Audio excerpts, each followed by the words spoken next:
Hello, everyone. Welcome to the Horror Room. I'm Travis Bruce, and today I'm doing another indie horror spotlight. Today I have with us, she's an actress, and she will be appearing in the upcoming Guerrilla Metropolitana new movie, Benefactress. I have with us today Dawn DuVerger. Dawn, welcome to the Horror Room. Thank you for having me. It's an absolute pleasure. Absolute pleasure. So, I've had Guerrilla on my show several times. He has an amazing movie out right now called Darius. It's a disturbing masterpiece. Yeah. And I talked to him, and he said his next movie, The Benefactress, is going to make Darius look like a cakewalk. And yeah. So first of all, how did you get into acting? Oh, well, that's a bit of a twist, to say the least. Given the nature of the show, some of the interviews I've seen you have, I'm going to be honest and blunt. I was working as a teacher entertainer in an adult club, and I was approached because I had a routine as a vampire by a gentleman who... Huh? I said, wow, okay. By a gentleman who was making a vampire film. And he said, your body language, everything, I need that. I said, well, I've never acted before. He said, well, I don't care. I need that. There's no lines. So I went ahead and did it. It was cremains. Mainly because I had no problem being naked on television, etc. So it was a lot of fun. I ended up doing several more movies with Steve Sessions, and it just kind of domino effect and snowballed from there. After a while, I was like, well, I better get to know what I'm actually doing if I'm going to keep doing this. So I actually studied it in college for a while. And it's just gone from there. And now I even produce things. So nice. Now, were you always a horror fan? Yeah, I grew up loving horror. It's kind of in my blood. Amazing. Now, like I said, I interviewed Guerrilla before, and I was talking to him, and one of the things he said, when it comes to hiring an actress or an actor, they have to be 100% submissive. They have to be okay with their body. They have to be able to follow directions. Pretty much, they have to do what he says when it comes onto set. Is that something that you're ready for? Yes. Yes, it is. Here's the thing. It's an actor or actress's job to give the performance that the director, producer are creating. You are not you, you're that character, and you have to be able to completely commit to that character. And that means you have to be able to take direction.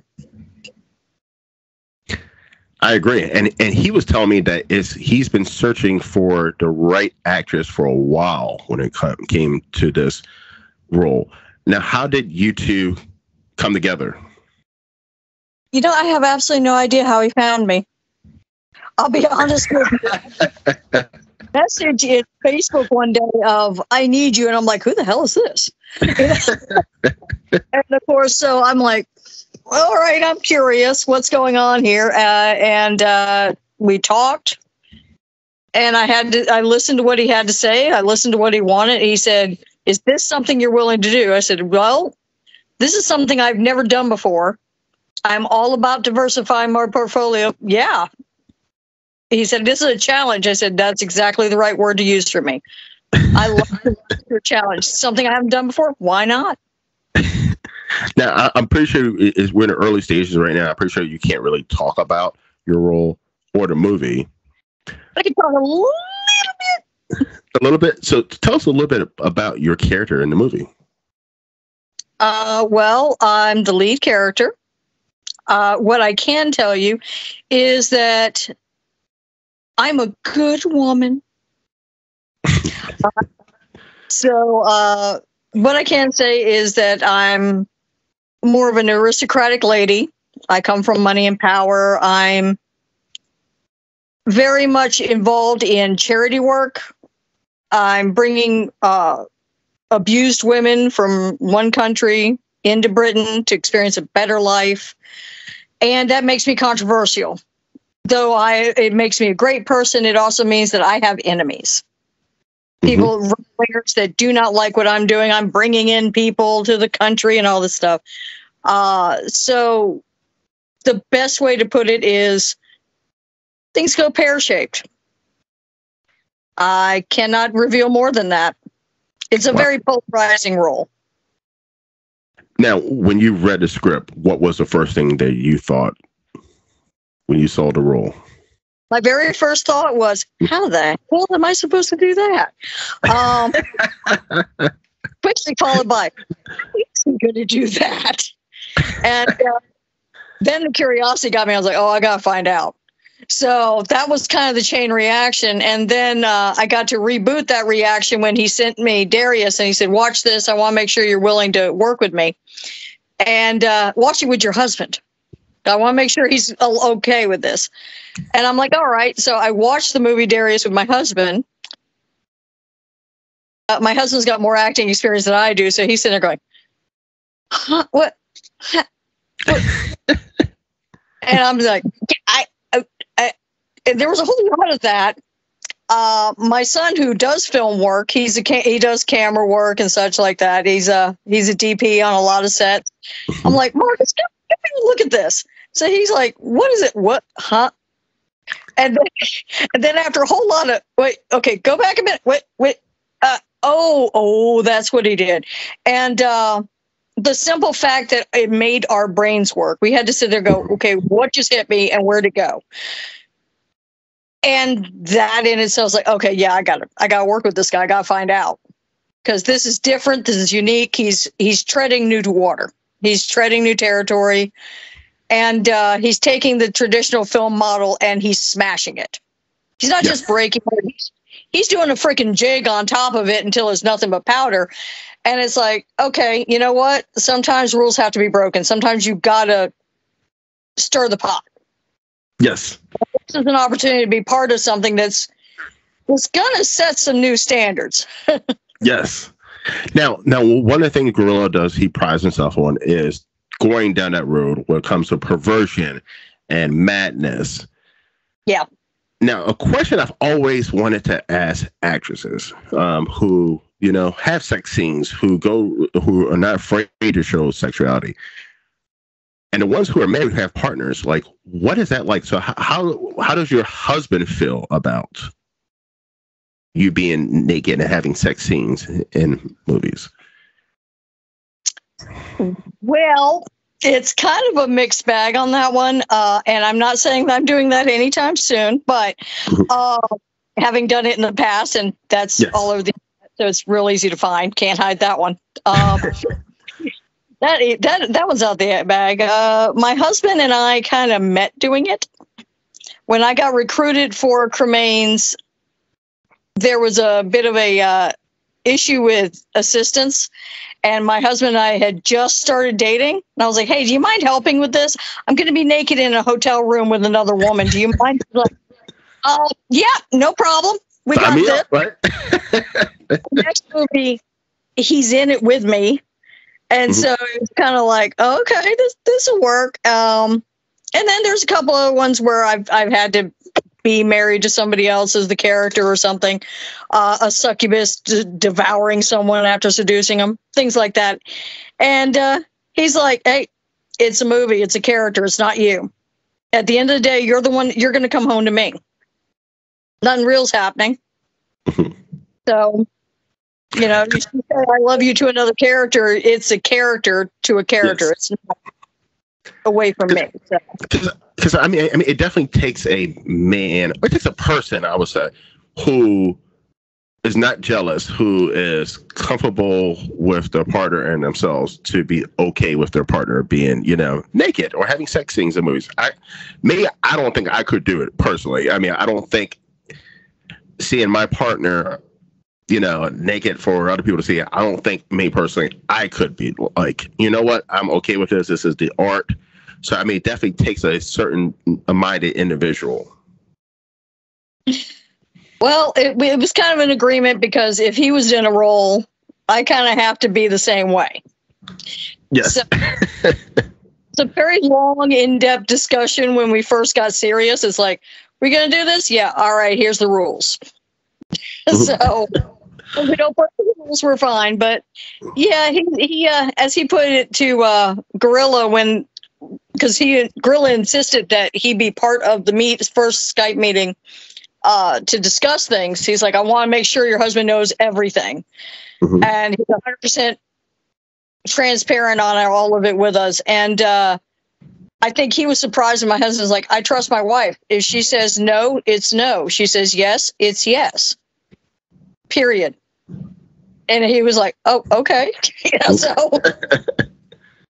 so I mean, so you watched Darius, which I've had the pleasure of seeing Darius. I saw your interviews. Yes. Darius is extreme. I mean, it touches on a lot of things. It touches on masturbation, whether it be male or female, homosexuality, sex. It touches on ancestral sex. It tosses on woman sex. It touches on pedophilia. It touches on a lot of different disturbing things at once, and it's being on top of the blood and the murders. It's a lot of things hitting you at once. So for Guerrilla to tell you that his next movie is going to make that one seem like a cakewalk, are you like, well, how the fuck is that possible? I referenced my first reaction on reading the script. How? Yeah. Because let's face it, Darius is an acid trip of syphilitic insanity. But I see where he's going, and it's going to be shocking.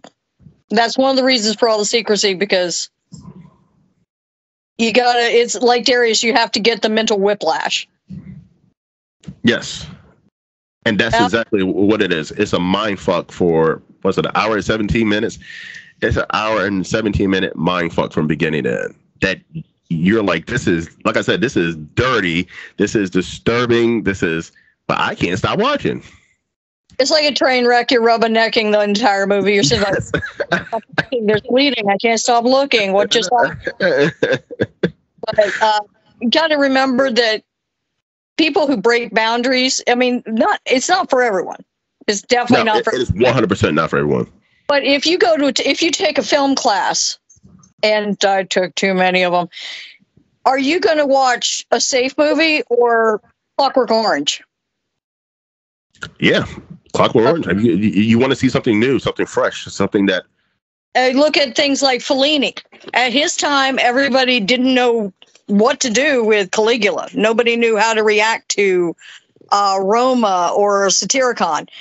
And then it was only popular in Italy because people the rest of the world wasn't ready for it. Once it did bleed out from Italy, people went, oh my God, this is brilliant. It says a story within a story and this and that. One of the things that makes a classic is when you have to think. If you can watch it and play a video game on your phone or something like that, it hasn't reached you. Correct. What he's doing is he's creating cinema that it's making you question yourself. It's making you question your sanity, what is acceptable, what isn't. And people do not confront that enough these days. That's Correct. Why we see a lot of these rule breakings. And since the late 60s, early 70s, when cinema was yet another mode of art creation, which is why it safely falls in the category art house, extreme horror art house. But is it horror in the aspect of blood and stuff like that? Or is it horror as in personal horror, body horror, making you confront your concept of body image, sexuality, morality, what is taboo? Why is it taboo? In Darius, he had no lines. There was no words. It was sound effects, some interesting sound effects. Yes. It made you, at the time you're watching it, you're engrossed in it because you're like, what the hell is going on? Your brain is just trying to pull all the pieces together. At the end, you're thinking. You're not going, oh, well, that was neat. Or, oh, well, you're actually sitting there going, okay, why did that disturb me? Why did that bother me? Why? Yes. I feel like I need a shower now. Yes, 100%. Exactly. Because I mean, So, because I said that like it lasted, like the effect on that movie, it lasted for 24 hours. Like for 24 hours, I felt dirty. You know what I mean? I felt that's something I don't normally watch, where I don't normally see. But at the same time, it was like I couldn't stop watching, and it was like, and it also made me even more intrigued because I knew the interview was coming up. I'm like, well, who is this madman? Like, I wanted to get into his brain. Like, who is this person that made this fucking movie? and now that's exactly it. You wanted to know, you wanted to understand, you were horrified, and yet you couldn't help but embrace it. Correct. A very wise person once told me, and if I said who it was, you'd probably go into shock. That screw it, I'm just going to say it. Anton LaVey, he wrote the Satanic Bible. Nice. Yes. I was at a party he was at just before he passed away, and he was like, I like you. I'm gonna share a secret. And I was like, all right, what? And it was some of the best wisdom I've ever gotten in my life. He said, do you want to know the key to power? I said, well, doesn't everyone? He said, here it is. Are you hearing the words coming out of my mouth? Do you understand every word I'm saying? I said, yes, I understand exactly what you're saying. He said, I have just gotten into your brain. You will always remember this conversation. I have become part of your reality. I have influenced you now. So whatever words come out your mouth, whatever actions you take, that is your mark. That is your power. That is your influence. And I had to sit there and go, dear God, he's right. And I started getting real careful what I read, what I watched, because I don't want garbage influencing me. Exactly. There's a lot of garbage. There's a lot of garbage. But so when you have a filmmaker, any filmmaker is making a message. Now, there's people that run out and just make some schlock because they just want their 5 minutes of fame. But there are the people who put a lot of work and thought into it. There are writers who construct very carefully the wordplay to put images in your head. When you read a good book, you're seeing a movie in your head. You're feeling the characters. And it's the same thing with a show. Like if you're watching a show or a movie and you start getting involved in the plot, you start having emotion about the character, stuff like that, that stays with you. That's why, look how we self-identify. Oh, I'm a Trekkie, or I'm a Star Warsian, or I'm a goth, or these labels are ways for us to communicate personal interests, things that affect us, things that we pay attention to, and it is all psychologically relevant. So when you have a filmmaker break the mold enough to make you think and mark you, like you said, 24 hours, and I guarantee you in a year, 2 years from now, somebody's going to say Darius, and you're not going to be like, did I watch that movie? I think I saw.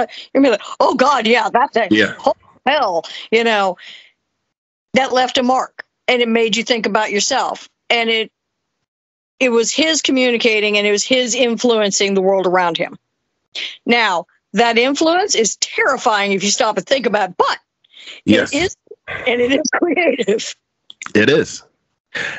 So, with my conversation with Guerrilla, one of the things he was talking about was, a lot of actresses have boundaries. They come on a set. They're like, well, I'm not going to do X, Y, Z, A, B, C, D, this and that.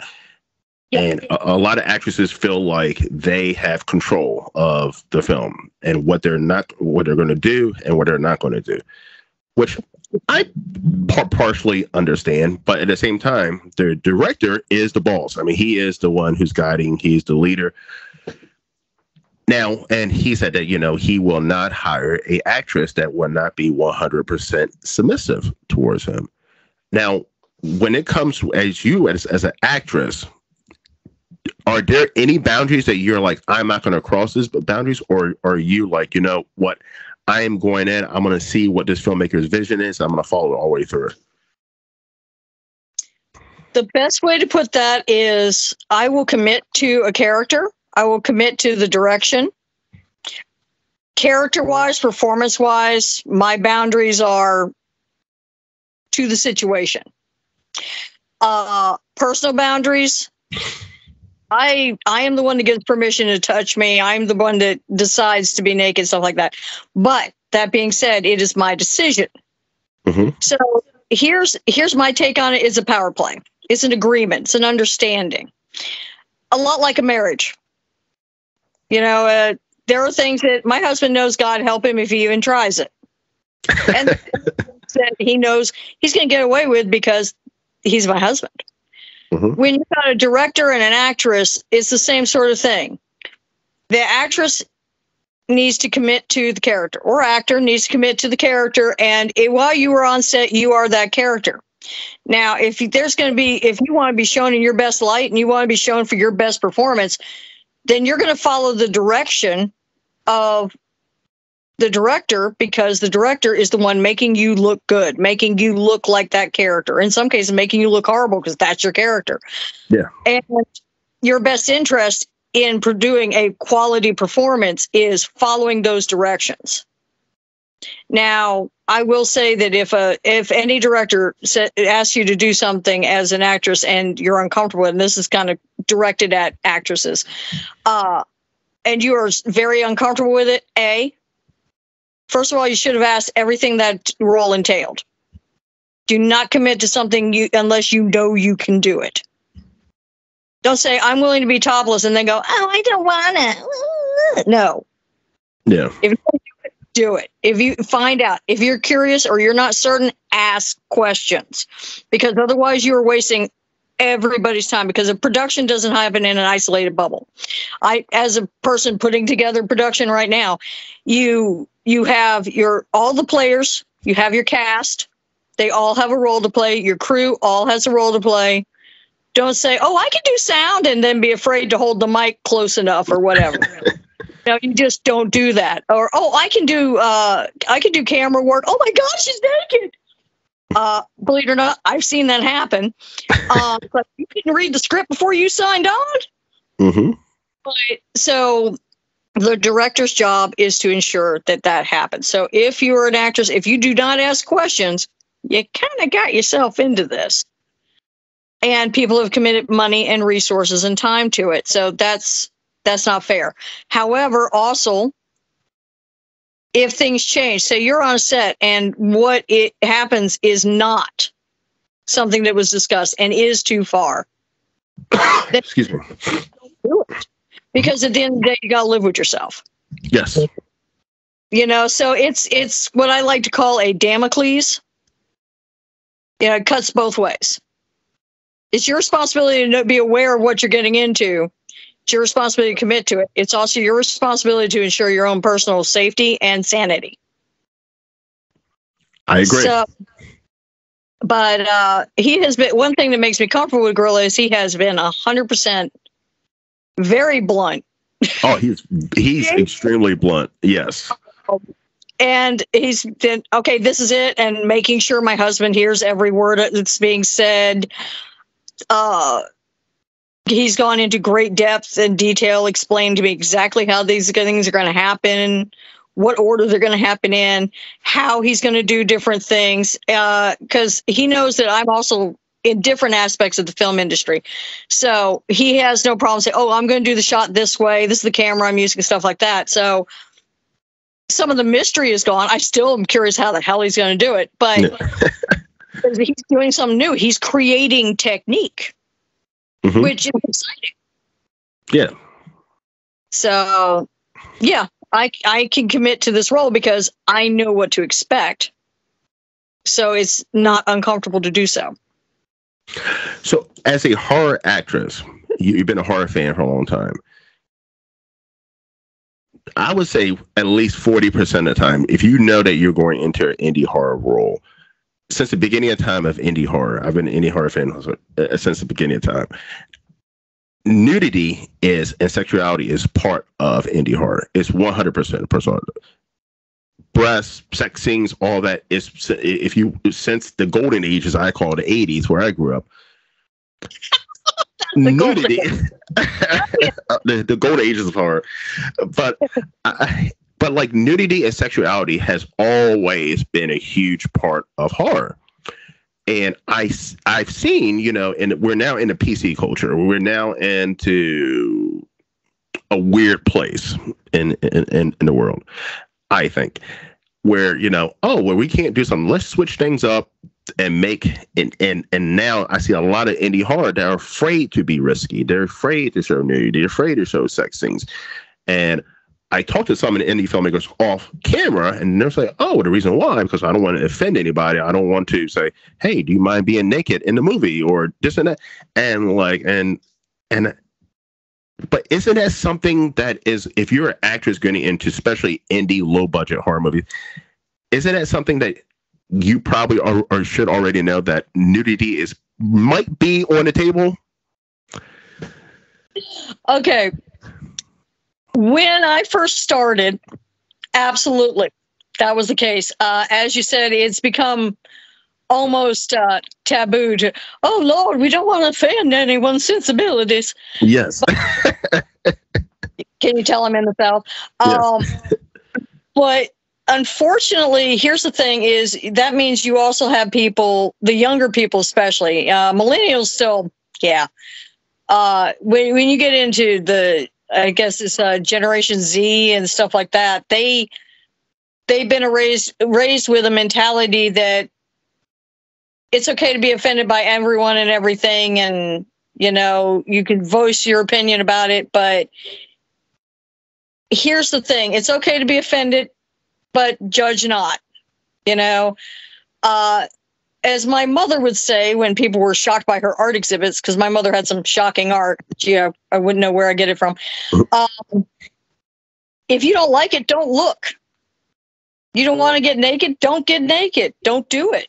You're afraid of offending people? Don't make the freaking movie. The people who are going to be offended aren't the ones you're targeting.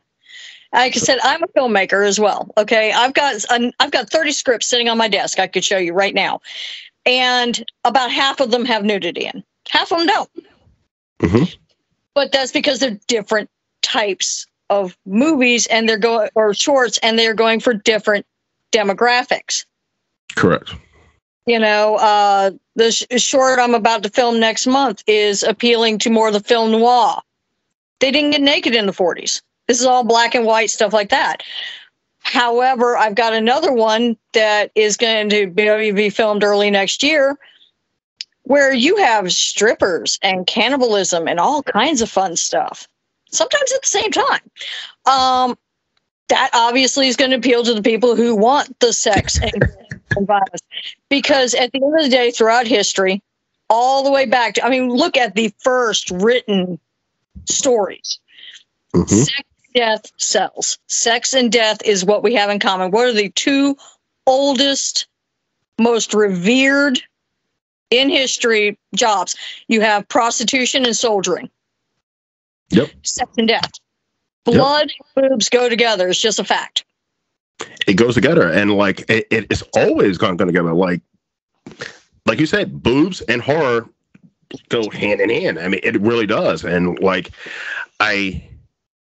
listen, it has to have a place, right? You can't just be showing fucking titties for no reason at all. But it has to have a place. But if you think about horror, right? If you think about horror and sex together, why they go hand in hand? Because they are cardinal sins.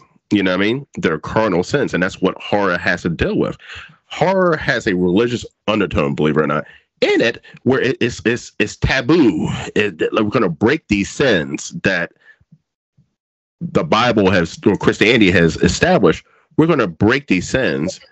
That it's older than the Bible. You have horror stories before the Bible. The Bible's not that old. And most of it was stolen. So I could get on a whole conversation about that, because that's literally what my master's is in. But the fact of the matter is, horror does it. Okay, how am I putting it? Blood and boobs have their place, but I wouldn't say so much the cardinal sin as the concept of the appeal is a psychological, more guttural need. We, as pack creatures, we need sex to breed, to make more. We need violence because you defend your territory. We are anthropologically wired for both of those things, but we live in a polite society that makes it taboo. We are wired to look for these things, but society as a civilization has said you can't have it. And that is a control mechanism. So that guilty pleasure of getting the thrill of looking at it, of watching it, of fantasizing about it, that is something that's internalized and is a form of rebellion against civilization, about people telling you what you can or cannot do. And it only has the Christian overtones because for the last several thousand years, or rather not even 2,000 years really, Christianity has dominated the voice and tone of that civilization, the Western world. And influence things. If you look at Asian horror, for example, you're going to see a very different take on it, a different mentality, a different writing style, because Asian horror is not held to Christian taboos or beliefs. And you have honor-based societies, Confucian societies. I mean, to them, horror is messing up, not being honorable, not conforming. So that's why their ghosts usually win. Their vampires are different, but it has no less appeal. Yes. And so you've got to flip it on its head, so to speak. Yeah. But yeah, I mean, once also what you could say too, horror is meant to be offensive. It is. It's meant to be offensive. But it's the reason why it's meant to be offensive because it's supposed to make you feel something, whether it be scared, sadness, even sometimes happiness, but it's supposed to make you feel something. And of course, the most primal urge is fear. And so when you are actually, I'm not even tossing it. Horror is supposed to make you feel horny. You know what I mean? Like that's why you have the titties and the sex. But like you were saying, like a stripper zombie movie that doesn't have titties, like what am I watching at that point? Like you go in knowing, seeing a stripper zombie movie that there's going to be naked women. Hence the stripper part. Yes. I posit to you, why is it always got to be women? It doesn't have to be women. It could be naked men. It could be naked anybody. But Twig and Berries is popular. So, I mean, that's one of the other things is modern society, modern horror. Did you notice in the 80s, you saw a lot of the women being stripped and stuff like that. And you saw the guys dressed up nice. Now, see their bare ass. Now, more and more, we're seeing both. Yes. And I think that's an improvement. But at the same time, people are afraid of offending. It's like, okay, you know what? Don't watch it if you're offended. I agree. I worked at the strip clubs, and I did. I had people, we got protested because in the South. And the main thing I'd say, you don't like it, don't go in. What you're doing right now is drawing attention to us. Now they can get in trouble. Now there's a thrill. Exactly. But the term that I hear a lot of feminists say is that, you know, strip clubs, horror movies, porn, stuff like that are objectifying women. And I don't understand that because I know a little bit about strip club. I'm talking about the business side. A stripper pays to get on stage. You know what I mean? Yes, a stripper has a choice to get on stage. She is paying dues or a rental booth, like a hairstylist, to get on stage. I don't want to say like a barber or anything, but you know what I mean. But like a stripper pays to get onto a strip club's owner's stage, unless they're featured, in which case they get paid. But correct. You're right to work fee for house girls. And the thing is, they are deciding to put themselves. It's a conscious choice, just like getting naked on a movie, getting naked on a stage. Anytime you do getting naked on a date, you're making a conscious choice. And people who say it is objectifying women are people who have never been in that environment. They're going off of an outside perspective that's uninformed. So it's not I used to tell people, how's it exploiting me when I'm the one making money? Exactly. You know, I could go work at McDonald's for, at the time, this is going to show my age, $3 an hour, or I can go spend an hour on stage and come off with $100. Exactly. Why would I do a $97 difference? It doesn't make sense. You make just like stripping, movies, all of that. You're making a conscious choice, and you're also, to be a point, making a choice on how far you're willing to go. 100%. Stereotypes are there for a reason, but they are not everybody. All dancers are not whores. All actresses are not, sleeping with the director. None of these old tropes actually hold water. Yes. We break it down. It's nice for people to think they do because they would like to, delight in their willful ignorance, but that's not true.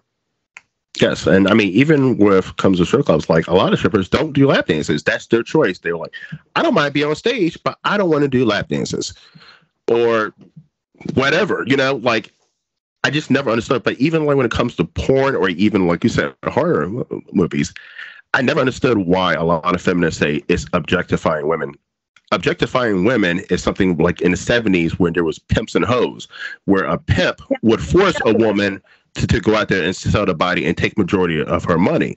That was objectifying women. Sex trafficking, stuff like that. That's objectifying women. And exploiting, yeah. But a woman who's consciously says, I want to do this. There's no gun to her head. No one's forcing her. No one's holding her kids hostage. She said, this is something I want to do. And she gets paid for it. How is that objectifying women? It's not. It's basically it's people who are insecure.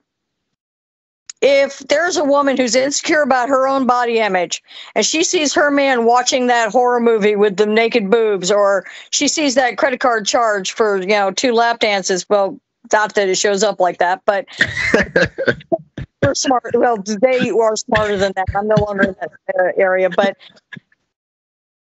then she's going to be self-conscious. She's going to be like, oh, well, to make myself feel better, I'm going to say, how can you do that to her? How can you do that to those women? You are objectifying them. That is because they do not understand, because they were too chicken to make that choice themselves. That's how that goes. I mean, I hate to be blunt about it, but I've had thrown at my head in a grocery store because a woman recognized me before. So I've got an opinion. Like, let me check. Well, maybe you should have kept him more interested. At the end of the day, I mean, that's what it is. I mean, it is what it is. I mean, but at the same time, it's not. I feel like it's okay for men and women to look at. Even if you're in a relationship, it's okay to look. It's okay to admire someone else's beauty. Now, when you act on that, that's a whole different story. Unless that's something you two agreed upon. But there's nothing wrong with looking. Yeah. It's okay to read the menu, just don't order. Exactly. So next question I have to ask you. So you're not only an actress, you're also a filmmaker. Now, do you think by being an actress, it helps you be a better filmmaker? Yes. 100%. One of the things you're going to see a lot in film now, like, for example, I've just recently been watching True Detectives. I love that show. I heard it's great. Well, it's brilliant. But here's the thing. If you look at the producer's, director's name, you know what you're going to see? Matthew McConaughey, a few other people. They're all actors. One of the things you're seeing more and more on some of these shows that are a higher and higher quality, and this is also true for independent film as well, are names that have been in the acting world and now are writing, producing, directing. You're seeing them take over shows because they're about to be canceled. They put their own money behind it, stuff like that. And it's changing the quality. And part of that is because experience. If you, for example, if I had tried to direct something when I first started acting, that would have been a disaster. But because I've had good directors, they would say, hey, I need you to move this way. And they're not afraid to answer questions. Well, the lighting's better in this way. I'm trying to create this angle. I know it's uncomfortable and unnatural, but this is going to make you look more like this. I'm listening to that. I'm metabolizing that. And so if I'm behind the camera looking over the DP's shoulder, or I'm on the monitor looking at that image and I see that angle. I'm like, oh, wait a minute. This doesn't look right because this. So I know I don't have to go, move your damn head. Hey, I need to do this because of this. Because actors are generally intelligent, articulate people who appreciate communication. If a good director has been on sets before, you can go to all the classes you want, you can learn all you want, and that will help, and that will be good information that you can use. However, having experience in front of the camera is also incredibly valuable because it tells you how to communicate to the actor, because you know what got through to you. Mm-hmm. So now you can use that skill in reverse and say, all right, let's talk about it this way. You know, having a meeting at the beginning of production, like what Guerrilla's doing. He's having meetings every 2 months on Skype with all of us, and we're across the pond, so to speak. Yeah. But we're coordinating. We're communicating with each other. I'm communicating with the other acting personalities in it. He's communicating with the person who's going to be editing and stuff like that. And that helps because going in, I'm not blind. You got to build that chemistry. Exactly. So that's one of the things I'm bringing into it. You know, I can explain to somebody why I'm putting, you know, special effects makeup on because I've worn special effects makeup. Mm-hmm. Communication is king in the industry, and the more people learn that, the better. But yeah, I do think it definitely has a huge influence.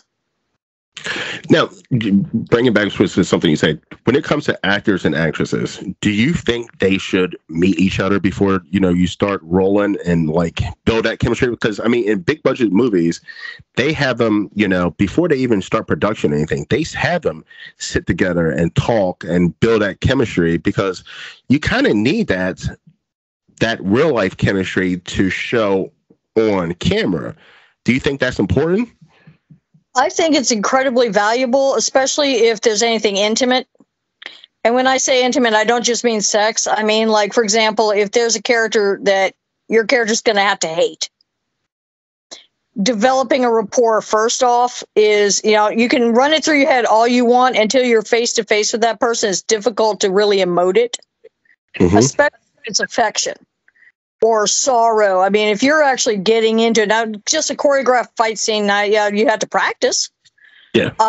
I've done that a few times, but a reading beforehand is very important if it's a large production, especially if there's a lot of lines, because reading together to each other's voices helps because you start instinctively responding. You get muscle memory, things like that. Now, for little short productions, you don't really need that as much, especially if there's no real interaction. Mm-hmm. But it still helps if you get together a few hours. Like right now, I'm a lead in a movie that we're a mini movie that we're shooting in Vankleigh, Mississippi, and I'm the lead in it. I was cold called, brought in at the last minute, and never met any of these people except for the director of photography. He's the one that had my phone number. Mm-hmm. But because she did it right, Phoenix did it right, she brought me in and she said, okay, people who weren't even in this first scene we were shooting were there. And we all sat down and talked. We ran through the lines. We got to know each other a little bit, got comfortable around each other. The joking became epic. It was it's a great set. I'm sad that there's only one more shoot left on it, honestly. I'm like, oh, I'm having fun.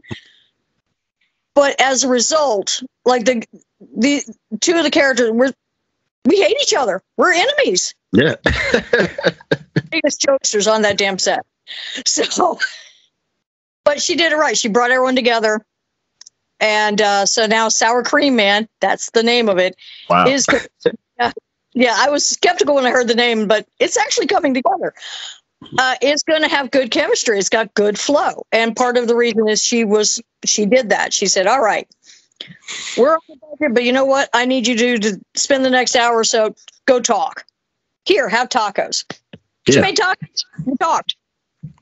And it worked. And I'm totally stealing a page out of her book.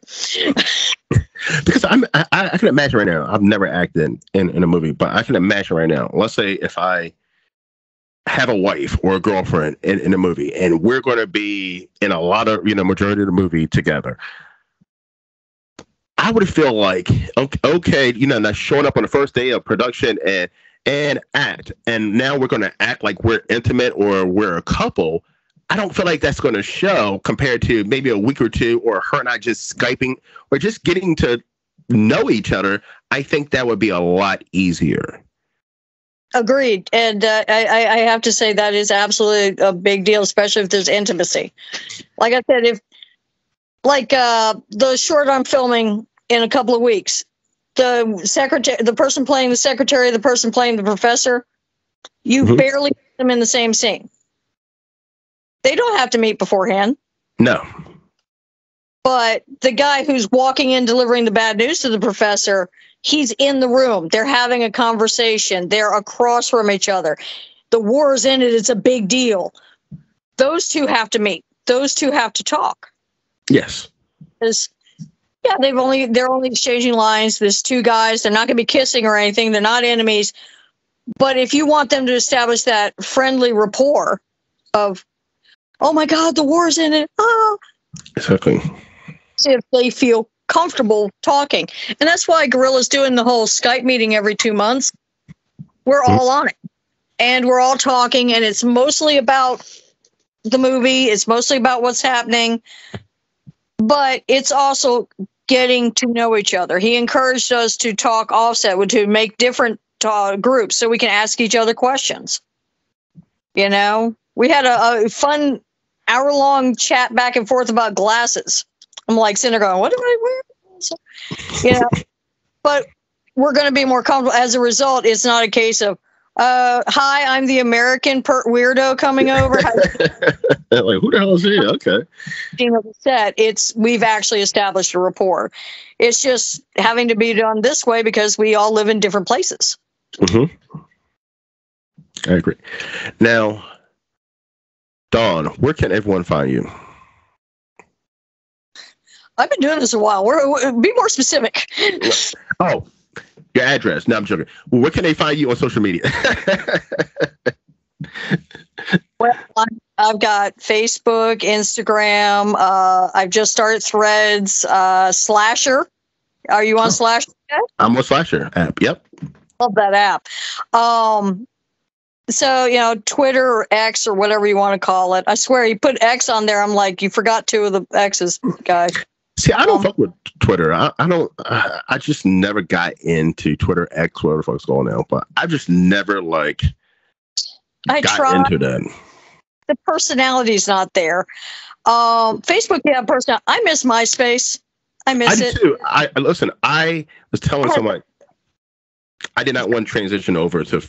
I was like, I didn't transition over to Facebook over to the very end when MySpace was completely closing down and no one else was on it. And then I was like, fuck, I guess I'm doing this whole thing that's called Facebook now. And like, I prefer MySpace over Facebook. I really did. I really still do now. Yeah, it's when I first found Facebook, I was like, is this some weird dating app? I mean, what the hell is this? It's weird. But no, I'm on social media. My new company has a website under construction. But if you're talking about where to find me on film, again, like I said, I've been around the block a few times. So you can, a lot of my movies are a Roku channel called Fearflix. They seem to like me for some reason.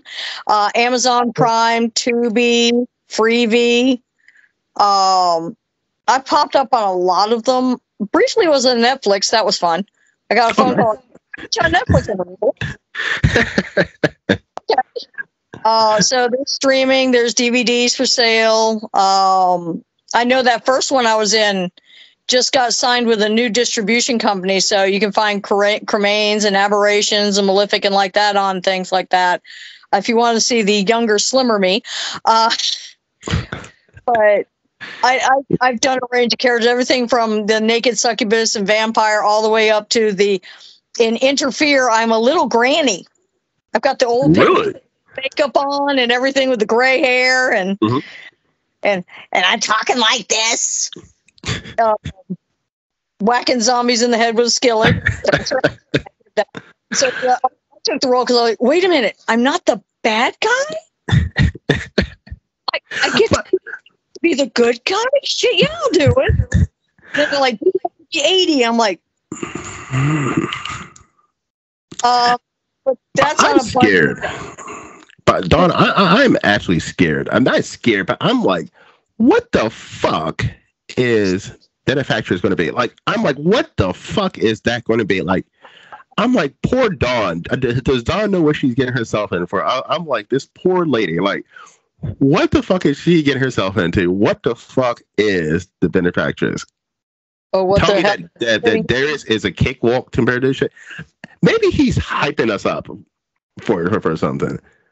Yeah, not if the script's anything to go by. Yes, I'm legitimately going for shock and awe. Okay, this is going to be not done before.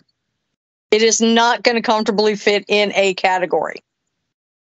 That's how he sold me on it. And I was like, well, wait a minute.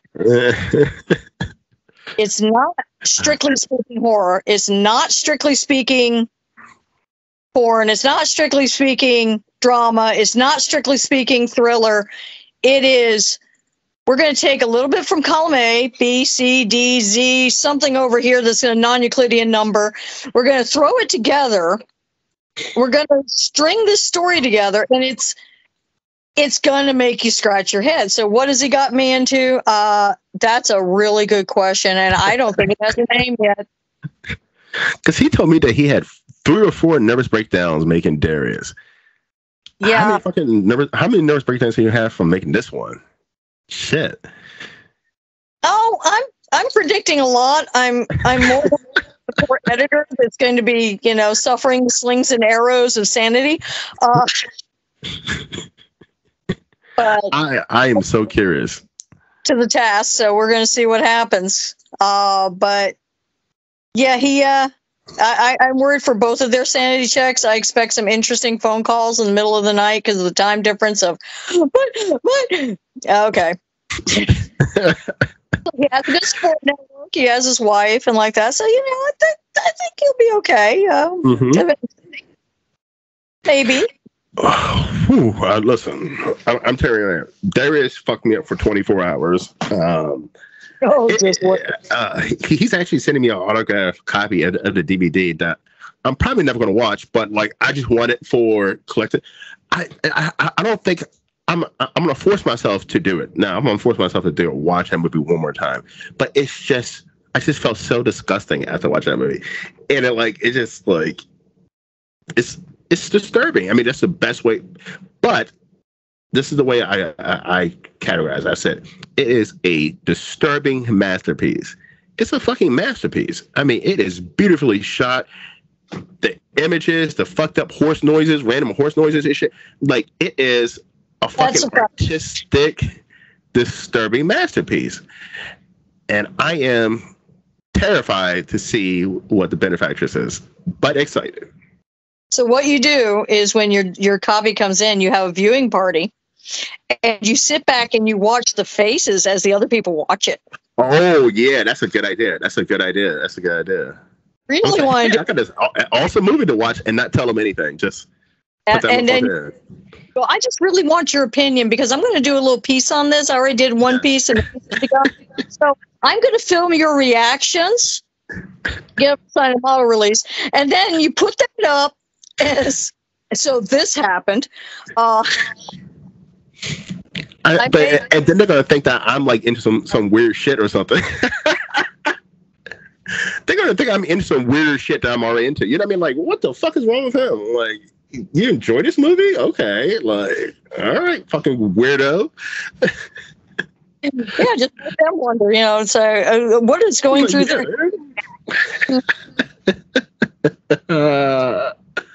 Well, listen, Dawn, it's been an absolute pleasure to have you on. Everybody, check out Dawn on her social media. It's also going to Tubi, Amazon, even Netflix, and check out some of her films. And look out soon for the Benefactress by Guerrilla Metropolitana, the maker of Darius. And he says that this motherfucker is going to make Darius seem like a cakewalk. What the fuck does that mean? Oh, I think we'll find out. And like, it's ready for me. Is somebody really going to die in this movie or something? Like, well, what's going to be doing? Torturing people? Like, what the fuck does that mean? How the fuck you can make something more disturbing than fucking Darius without actually killing somebody on screen? Well, I can't say. You're just going to have to. All right. I'm looking forward to it. Dawn, absolute pleasure. Absolute pleasure. I'm going to have you back on once I get to see the Benefactress, and hopefully you're still sane and okay. And yes, I want to definitely have you back on the interview after I see the movie. Thank you, and I look forward to it. I look forward to finding out just how scarred you are afterwards. Yes, because I'm telling you, Darius fucked me up for 24 hours. It fucked me up for 24 hours. It was like... Oh, I had to go back and rewatch it. I was like, wait a minute. I missed something here. And if you do, there's things that are hidden in it that you don't catch the first time because you're too in shock the first time you watch it, going, what the hell am I watching? When you watch the second time, you're already prepared. You know what you're watching now. Yeah. That starts falling into place. I mean, not giving away. Well, I think I've said this in one of my interviews. I don't think I'm giving away, but like the guy fucking jerking off to like the picture of the little girl, like in a graphic fucking way, like that's fucking. I'm like, whoa, what the fuck am I watching? I'm like, what the fuck am I watching? Like, who made this movie? A madman, and Guerrilla is a fucking madman, but he's a fucking mad genius. To confront the fact that it made you uncomfortable, didn't he? It 100% did. But here's the thing. I continue watching. I watched it all the way fucking through. I knew that I was like, this is fucking wrong, but I can't stop watching. Have you watched some of his predecessors? Some of the people that did the shock cinema in the 60s and 70s, like Caligula? Yes. Okay. Yes. And what did that do to you? No, I mean, it made me uneasy, but I'm telling you, Darius... And I've seen some fucked up things, right? I mean, real life and, you know, in cinema. Darius is pretty fucked up. Yeah. Darius is pretty fucked up. I mean, it's pretty... He sent me another one. He sent me one of his shorts. I think, I don't know if it's a newer short or something. It's been sitting on my phone, and I've been like... holding off on watching. I'm probably gonna watch it one day this week, and I'm like, "Fuck!" I think this is the one about corporate greed and sodomy or something like that. And I'm like, I don't know if I'm ready for this. Yeah, I'm preparing for that one too. I think that's the one he sent me. I'm like, drink is ready for deployment. Comfortable seat. Yeah. Yes. I'm like, I don't know if he told me the description of the fucking movie, and I'm like, I don't know if I'm ready for this shit. But you're gonna watch it. I 100% will watch it, and I will be in the shower, scrubbing myself dirty, scrubbing myself, the filth off myself, just like they did with fucking Darius. So I would definitely watch it. Well, for the Benefactress, you may want to lay in some cleaning supplies. I feel like I'm probably going to be crying in a corner, like, you know, after watching that shit. You're going to be like, dear God, I talk to these people. I know. I'm like, I chat with this fucking weirdo every fucking day. Like, because Guerrilla and I, not every day, we direct message each other, like, I would say a couple times a week.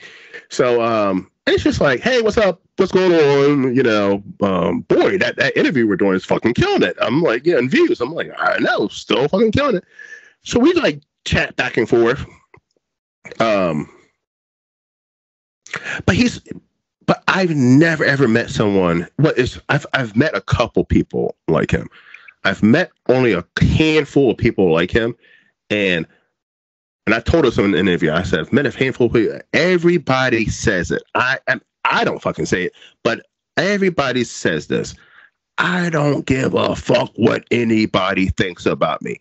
And I'm telling you, 99.9% of people who say that are full of shit. Anybody who says, I don't give a fuck what other people think about you, you're a fucking liar. Because if you don't care, then go outside and go and, if you're a man, go and walk around in a fucking dress then. If you don't give a fuck what other people think about you, walk around in a dress with a wig on. Dude, I live by New Orleans. I see that all the time. Yes. But I'm just saying, if you don't give a fuck what other people, when it comes to Guerrilla, I believe him. He does not. I mean, this motherfucker did an interview with me wearing a onesie. He you know what I mean, like a snap-on onesie, like a fucking baby wears. I'm like, his leg cocked up, smoking a cigarette. I'm like, this motherfucker, he really doesn't care what anybody thinks. Do you remember when punk rock became a thing? I mean, I know you're too young to remember the beginning, but you know the aesthetic, the punk aesthetic. Yes. Well, he's kind of a punk of cinema, if you think about it. Punk was nihilistic. They didn't give a shit. It threw authoritarian in your face. They're like, oh, yeah, you got rules? Guess what? I don't give a fuck. Look at people like Gigi Allen. Who went on stage and just flung shit at the audience, crapped in his hand and flung it at the audience. Is he remembered for good music? God, no, that was horrible. Mm-hmm. Everyone remembers him. And he made it because, you know what? Even after the rumors spread of, dear God, this guy's flinging shit. What happened? He packed out. Mm-hmm. Misfits dug up graves and put them on spikes for the concert. They got arrested. They didn't give a fuck. They didn't think they'd make it. You know what you see at every mall these days? Some kid wearing a Misfits shirt, not having a clue 100%. What it's about. Unfortunately, we get desensitized. Society, culture gets desensitized. But when it first happens, it's shocking. And then you see a whiplash. We're in a moral whiplash right now because more and more things were shown. Think of American Horror Story, stuff like that, where more and more taboos were broken right there where you could turn on your TV and see it. Mm-hmm. And now you see we have don't film that. Somebody will get offended. Yes. And so you get that struggle back and forth. The Victorians versus the Edwardians. I mean, the Romans versus the Greeks. This is an age-old story. It's just the tale is told in a different way. Shakespeare stole from the ancient Greeks.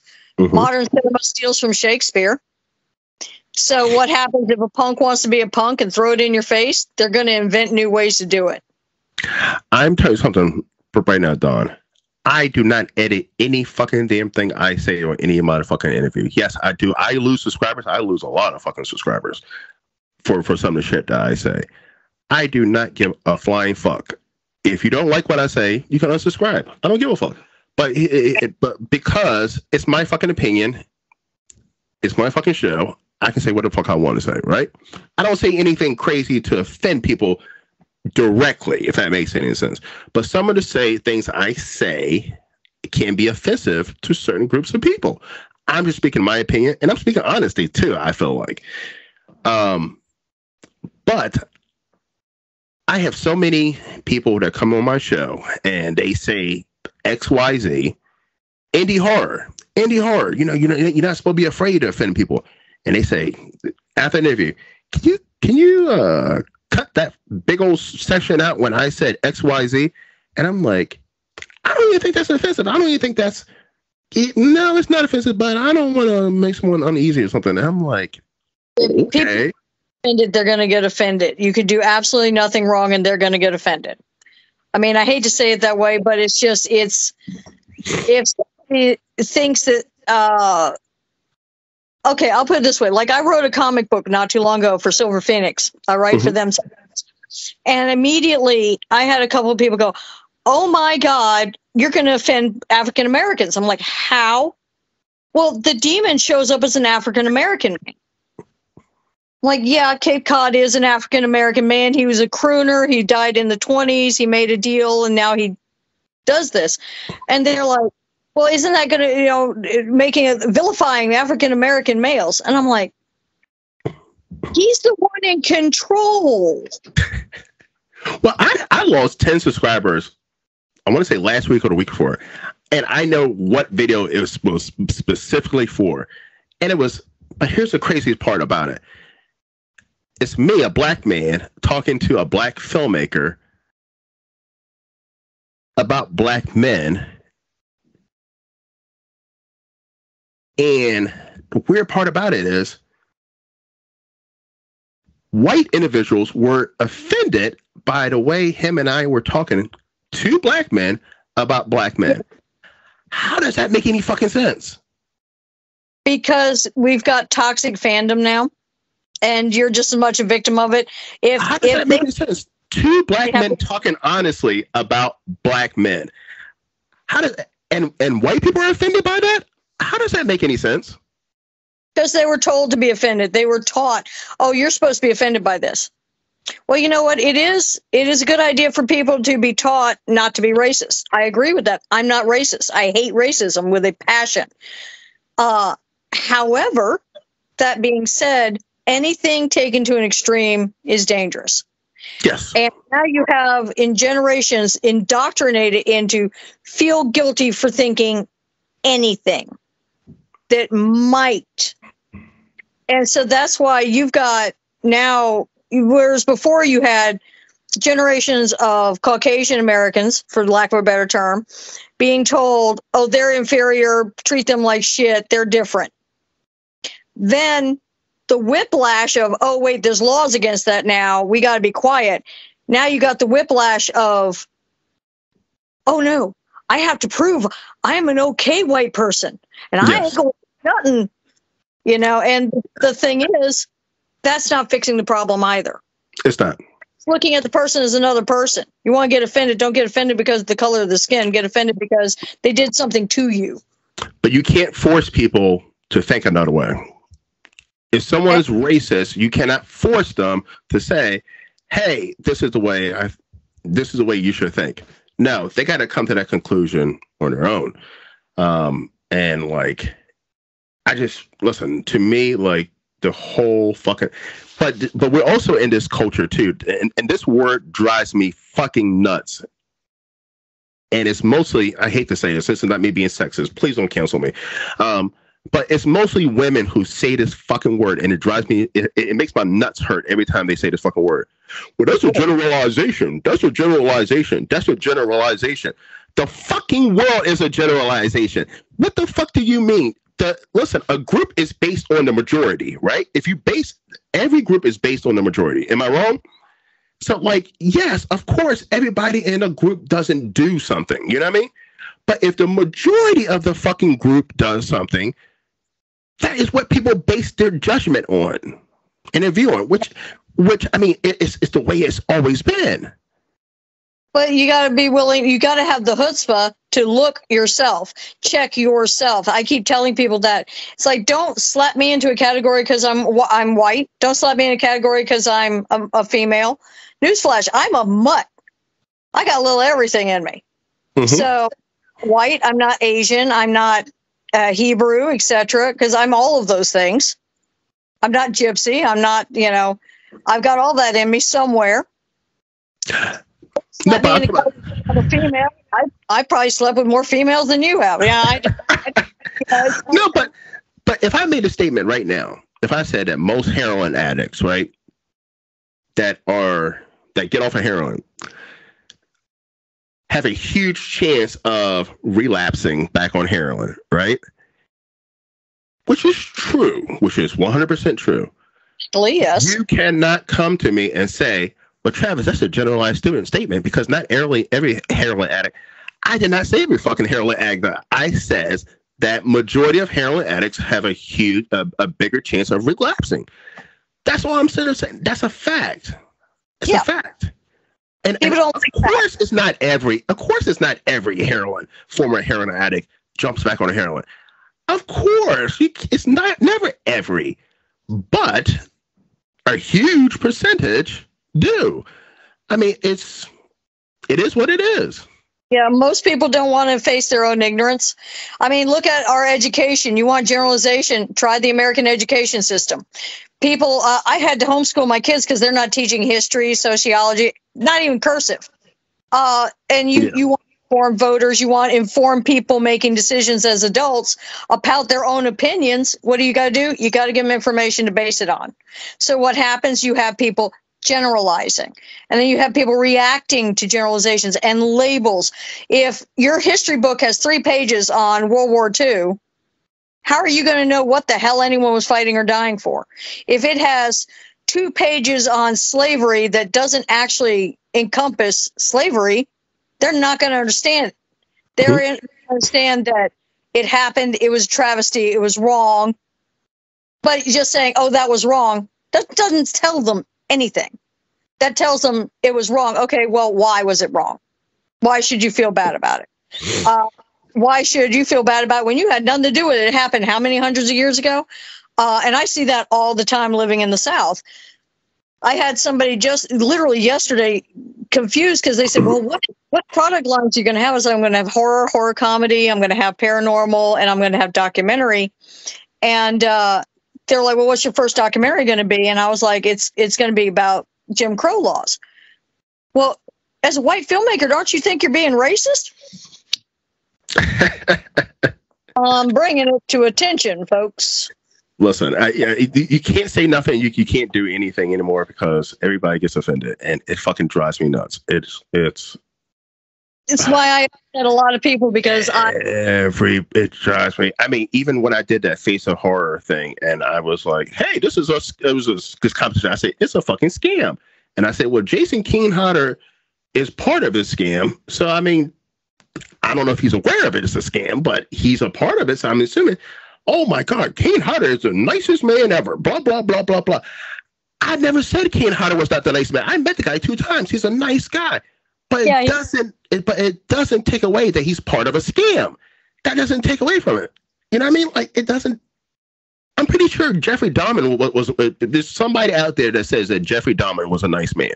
I'm pretty sure that there's a lot of people out there who say he was an incredible, nice fucking man. At the end of the day, he killed a lot of fucking people. Yeah, his neighbors actually did. That's part of the background. They're like, but he was such a quiet, nice neighbor. That actually did come up in the interviews. And you see that with a lot of serial killers and stuff like that. So, you know, the horror aspect of all of that is the unknown. I mean, you've been talking so much about me. No, you know what I've been in, stuff like that. You don't know if I've got a gun in the room or if I mean, listen, I could have 6 women tied up in this door in this room behind me. You don't fucking know, but guess what? I seem like a nice guy on camera, don't I? Well, I seem like a nice lady. Exactly. You just never fucking know. I mean, so at the same time, if you found out right now I was having 6 women and they're sex slaves, and you see it on news, you would not say, well, I don't, but he's such a nice guy. That doesn't defeat the purpose that I'm a horrible person. I can be a nice, you can be a nice guy and a horrible person at the same time. You really can. Oh, what goes on in a person's head is never what comes out their mouth. No. I can be a nice guy on surface and be a horrible person at the same time. It's called being a chameleon. And you know what most actors are? Chameleons. We become other people. Yes. My voice right now, do I have an accent other than a mild southern one? No. Where was I born? You're born in the South. I was born in Hungary. Oh, didn't know that. Oh, okay. It's one of the reasons I say I was kind of in my blood, because I can honestly say I used to, as a kid, I took a horse over to Elizabeth Bathory's Keep. Oh, wow. So, you know, I was within a day's ride, literally, because I tended to be on horseback back then, to Dracula's castle, the actual Vlad Tepes property. So I actually there's a Dracula tour. I interviewed a guy a while ago. There's a Dracula tour that goes through Romania, Transylvania, and Hungary. And it's like a 14-day tour. And I want to take that. But I saw the price tag on that motherfucker. I was like, shit. But I think about if listen, if I can get a fucking 1,000 subscribers, guys, I will go. I would definitely go. The night at Dracula's castle? I think that's part of it, and I totally would. I totally would. You got to go to vampire clubs, all that shit. Sounds like a fucking blast. for Halloween. Then we have vampire parties from hell. But yeah, I mean, it's going to be during Halloween. Now, I have a question: Are there black people in Hungary or no? Yes. Okay, I didn't know if I was going to stand out like a sore thumb there walking around. A little, there are, but it's not as common. But honestly, the bigger the city that you're in, like if you're in actual Budapest, then yes, there are. Believe it or not, there's a. Let's just say, if you're single, that's a great place for you to go because you will get a lot of attention. Okay. Interesting. Yeah. Oh boy! All right. Well, listen. Dawn, it's been an absolute blast having you on. Thank you. You're more than welcome anytime. Yes, we just went off on a rant, which I love doing every once. I love going on a good old rant every once in a while. It's especially about society and politics and all that bullshit. And maybe we'll do a video of that soon because that might be fun. Hell, I like how it's rare, but I like it. Yes. We can be talking about religion because you said that you have a background on religion and all that. Dual masters of geography with an emphasis on sacredness of place. Yes. We can definitely talk about that. I would love to talk about that. Listen, guys. Check out all her work. Find her on social media. Check out Darius as well. Listen, by the way, if you get this is my disclaimer again. If you get fucking fucked up from watching that movie, please don't come back to me and say, "Oh, you told me to watch this fucking movie." Blah blah blah blah blah. Listen, it's not for this movie. It's not warning. It's not for every fucking one. It's not for the faint of heart. Please. If you think that fucking Terrifier is something extreme and like I can do it's not on that it is psychologically disturbing more so visual. Well, it's visual disturbing too, but it just hits you at so many different fucking it's like I've never done acid before. I can imagine that's what an acid trip is like. A bad one. What was that? You mean Darius or Terrifier? I'm Darius. Darius it's like an acid trip. I never took acid or shrooms or any of that before, but I felt like I was hallucinating. It is a bad trip. It's very similar. Now you got to get a few more, visual effects, some tracers in there, and the sound's got to be more muted. But it's close. Yeah, I mean, because there's this random fucking, at one point, like there was like sex noise, and then Tommy Pickles from fucking Rugrats fucking pops on the screen. I'm like, what the fuck is going on? Oh, okay, I was wondering about that. I was like, what was that? Yeah, I was like, why the fuck is Tommy Pickles with that? Fucking weird. Listen, Darius, check out Darius and look out for Guerrilla's new movie starring the delightful Dawn and the Benefactress. All right, everyone. Well, thank you for coming to the Horror Room. Please like and subscribe my video, and please don't unsubscribe to the shit I just said. Thank you, guys. Thank you for coming to the Horror Room. I'm Travis Bruce. I'll see you guys next time. Take care. Thank you. You have a good night. You too.